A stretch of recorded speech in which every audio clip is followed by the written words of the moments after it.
ಶ್ರೀ ಸಾರರೂಪ ಗುರುಚರಿತ್ರೆ 30ನೇ ಅಧ್ಯಾಯ. ಶ್ರೀ ಗುರುಭ್ಯೋ ನಮಃ. ನಾಮಧಾರಕ ಗುರುಗಳ ಕೀರ್ತಿಯು ನಾಡಿನ ತುಂಬೆಲ್ಲ ಹಬ್ಬಿ ಹೋಗಿತ್ತು. ಗಾಣಗಾಪುರದ ಉತ್ತರ ದಿಕ್ಕಿನಲ್ಲಿ ಮಾಹುರ ಎಂಬ ಗ್ರಾಮದಲ್ಲಿ ಶ್ರೀಮಂತನಾದ ಒಬ್ಬ ಬ್ರಾಹ್ಮಣನಿದ್ದನು. ಆತನ ಹೆಸರು ಗೋಪಿನಾಥ. ಅವನಿಗೆ ದತ್ತಾತ್ರೇಯನ ಆರಾಧನೆಯಿಂದ ಒಬ್ಬ ಮಗನು ಹುಟ್ಟಿದ್ದನು. ಅವನಿಗೆ ದತ್ತನೆಂದೇ ಹೆಸರಿಟ್ಟಿದ್ದರು.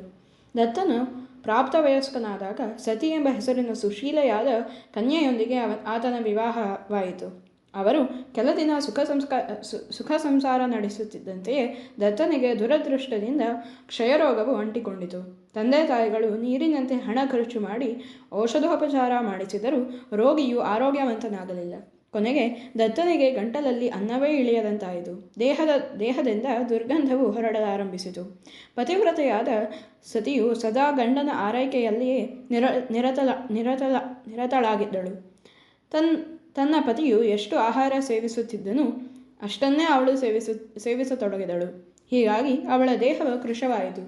ಅತ್ತೆ ಮಾವಂದಿರು ಅವಳಿಗೆ ದತ್ತನಿಂದ ಸ್ವಲ್ಪ ದೂರವಿರು ಎಂದು ಸೂಚಿಸಿದರೂ ಅವಳು ಕೇಳುತ್ತಿರಲಿಲ್ಲ. ಶ್ರೀಮಂತರಾದ ತಂದೆ ತಾಯಿಗಳು ದತ್ತನ ರೋಗ ನಿವಾರಣೆಗಾಗಿ ದೇವತಾಭಿಷೇಕ ಮಾಡಿಸಿದರು. ಬ್ರಾಹ್ಮಣರಿಗೆ ಭೋಜನಾದಿಗಳಿಂದ ಸಂತೃಪ್ತಿ ಮಾಡಿಸಿದರು. ಏನೂ ಪ್ರಯೋಜನವಾಗಲಿಲ್ಲ. ತಂದೆ ತಾಯಿಗಳಿಗೆ ಬಹಳ ದುಃಖವಾಯಿತು. ಅವರು ಮಗನೆದುರು ಕುಳಿತು, ಅಪ್ಪ, ನೀನು ದತ್ತನ ವರಪ್ರಸಾದದಿಂದ ನಮಗೆ ಜನಿಸಿದ ಮಗನು. ಬಹಳ ಮಕ್ಕಳು ಸತ್ತ ಮೇಲೆ ನೀನೊಬ್ಬನು ನಮ್ಮ ಉತ್ತರಾಧಿಕಾರಿಯಾಗಿ ಬದುಕಿದ್ದೆ. ನೀನೂ ಮರಣ ಹೊಂದಿದರೆ ನಾವು ಖಂಡಿತವಾಗಿ ಆತ್ಮಹತ್ಯೆ ಮಾಡಿಕೊಳ್ಳುತ್ತೇವೆ ಎಂದು ಅಳತೊಡಗಿದರು. ತನಗಾಗಿ ಶೋಕಿಸುತ್ತಿರುವ ತಂದೆ ತಾಯಿ ಮಡದಿಯರನ್ನು ನೋಡಿ ದತ್ತನಿಗೂ ದುಃಖವಾಯಿತು. ಆತನು ಅಳುತ್ತಾ, ಮಾತಾಪಿತೃಗಳೇ, ನಾನು ನಿಮ್ಮ ಋಣ ತೀರಿಸುವ ಮಗನಾಗಿ ಹುಟ್ಟಲಿಲ್ಲ. ನಿಮಗೆ ದುಃಖ ಕೊಡುವುದಕ್ಕಾಗಿ ಹುಟ್ಟಿದ ಪಾಪಿ ನಾನು. ನನಗಾಗಿ ಸತಿಯೂ ಬಹಳ ಕಷ್ಟಪಟ್ಟಳು. ಇನ್ನಂತೂ ನಾನು ಬಹಳ ದಿವಸ ಜೀವಿಸಲಾರೆ. ನನ್ನ ಮರಣಾನಂತರ ಇವಳ ಸುಖ ದುಃಖಗಳೆಲ್ಲ ನಿಮಗೆ ಸೇರುತ್ತವೆ. ದೈವೇಚ್ಛೆಯನ್ನು ಯಾರಿಂದಲೂ ಮೀರಲು ಸಾಧ್ಯವಾಗುವುದಿಲ್ಲ ಎಂದು ನಿರಾಶೆಯಿಂದ ಉಸಿರುಗರೆದನು. ಸತಿಗೆ ಆಕಾಶವೇ ಕಳಚಿ ಮೈಮೇಲೆ ಬಿದ್ದಂತಾಯಿತು. ಅವಳು ಏನೋ ಒಂದು ನಿರ್ಧಾರಕ್ಕೆ ಬಂದವಳಂತೆ ಚಟ್ಟನೆ ಮೇಲೆದ್ದಳು. ಮತ್ತೆ, ಮಾವಂದಿರೆ, ನೀವಿನ್ನೂ ವಿನಾಕಾರಣ ದುಃಖಿಸಬೇಡಿರಿ. ಇವರು ದತ್ತಾತ್ರೇಯನ ವರಪ್ರಸಾದದಿಂದ ಜನಿಸಿದವರೆಂದ ಮೇಲೆ ಆ ದತ್ತ ಸದ್ಗುರುವೇ ಇವರನ್ನು ಬದುಕಿಸಲು ಸಮರ್ಥನು. ಗಾಣಗಾಪುರದಲ್ಲಿ ಆ ಸದ್ಗುರುನಾಥನು ನರಸಿಂಹ ಸರಸ್ವತಿಗಳೆಂಬ ಹೆಸರಿನಿಂದ ಅವತರಿಸಿ ವಾಸ್ತವ್ಯ ಮಾಡಿದ್ದಾರಂತೆ. ಆದ ಕಾರಣ ನಾನು ನನ್ನ ಪತಿಯನ್ನು ಆ ದತ್ತ ಸನ್ನಿಧಿಗೆ ಕರೆದೊಯ್ದು ನನ್ನ ಕುಂಕುಮವನ್ನು ಸ್ಥಿರಗೊಳಿಸಿಕೊಂಡು ಬರುತ್ತೇನೆ. ದಯವಿಟ್ಟು ನನಗೆ ಅಪ್ಪಣೆ ಕೊಡಿರಿ ಎಂದು ಪ್ರಾರ್ಥಿಸಿದಳು. ಸತಿಯ ದೃಢ ನಿರ್ಧಾರ ಹಾಗೂ ಭಕ್ತಿಗಳಿಗೆ ತಲೆದೂಗಿ ದತ್ತನ ತಂದೆ ತಾಯಿಗಳು ಅವರ ಪ್ರಯಾಣಕ್ಕೆ ಅಂದೇ ಸಕಲ ಸಿದ್ಧತೆ ಮಾಡಿಕೊಟ್ಟರು. ದತ್ತನನ್ನು ಮೇಣೆಯಲ್ಲಿ ಮಲಗಿಸಿಕೊಂಡು ಅವಳು ಗಾಣಗಾಪುರದತ್ತ ಪ್ರಯಾಣ ಬೆಳೆಸಿದಳು. ದಾರಿಯುದ್ದಕ್ಕೂ ದತ್ತನ ವ್ಯಾಧಿ ಹೆಚ್ಚುತ್ತಲೇ ನಡೆಯಿತು. ಅವರು ಗಾಣಗಾಪುರದ ಅಗಸೆಯ ಬಾಗಿಲಿಗೆ ಬಂದು ತಲುಪಿದರು.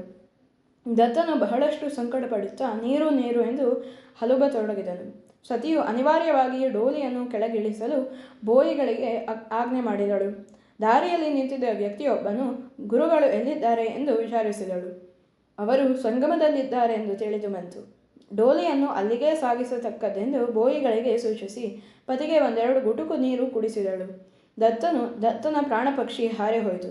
ಸತಿಯು ಶೋಕತಾಪಗಳಿಂದ ದಿಗ್ಭ್ರಾಂತಳಾದಳು. ಗುರುಗಳನ್ನು ನೆನೆಯುತ್ತಾ ಭೂಮಿಯ ಮೇಲೆ ಬಿದ್ದು ಹೊರಳಾಡುತ್ತಾ ಅಳತೊಡಗಿದಳು. ಅಯ್ಯೋ ಸದ್ಗುರುವೇ, ನಿನ್ನನ್ನು ನಂಬಿ ಇಲ್ಲಿಯವರೆಗೆ ಬಂದ ನನ್ನನ್ನು ನಿರಾಸೆಗೊಳಿಸಿದೆಯಾ? ನಿನಗೆ ಶರಣಾಗತ ರಕ್ಷಕನೆಂದು ಕರೆಯುವರು. ನಿನಗೆ ಶರಣು ಹೊಕ್ಕ ನನಗೆ ನೀನಾವ ಸೌಭಾಗ್ಯ ಕೊಟ್ಟೆ. ನಿನ್ನಿಂದ ಪತಿಯ ವ್ಯಾಧಿಯನ್ನು ನಿವಾರಣೆ ಮಾಡಿಸಿಕೊಂಡು ಬರುವೆನೆಂದು ಅತ್ತೆ ಮಾವಂದಿರೆದುರು ಜಂಭ ಕೊಚ್ಚಿಕೊಂಡು ನಿನ್ನ ಮೇಲೆ ವಿಶ್ವಾಸವಿಟ್ಟು ನಾನು ಕೆಟ್ಟು ಹೋದೆ. ಅಂತ್ಯಕಾಲದಲ್ಲಿ ಅತ್ತೆ ಮಾವಂದಿರಿಗೆ ಮಗನ ಮುಖ ನೋಡುವುದಕ್ಕೂ ಅವಕಾಶ ಮಾಡಿಕೊಡಲಾರದ ಪಾಪಿ ನಾನಾದೆ ಎಂದು ಹೃದಯ ಕರಗುವಂತೆ ರೋಧಿಸತೊಡಗಿದಳು. ಅವಳ ದುರ್ದೈವಕ್ಕಾಗಿ ಕೂಡಿದ ಜನರೂ ಸಹಿತ ಕಣ್ಣೀರು ಹಾಕತೊಡಗಿದರೆಂಬಲ್ಲಿಗೆ ಸಾರರೂಪ ಶ್ರೀ ಗುರುಚರಿತ್ರೆಯ 30ನೇ ಅಧ್ಯಾಯವು ಮುಕ್ತಾಯವಾಯಿತು.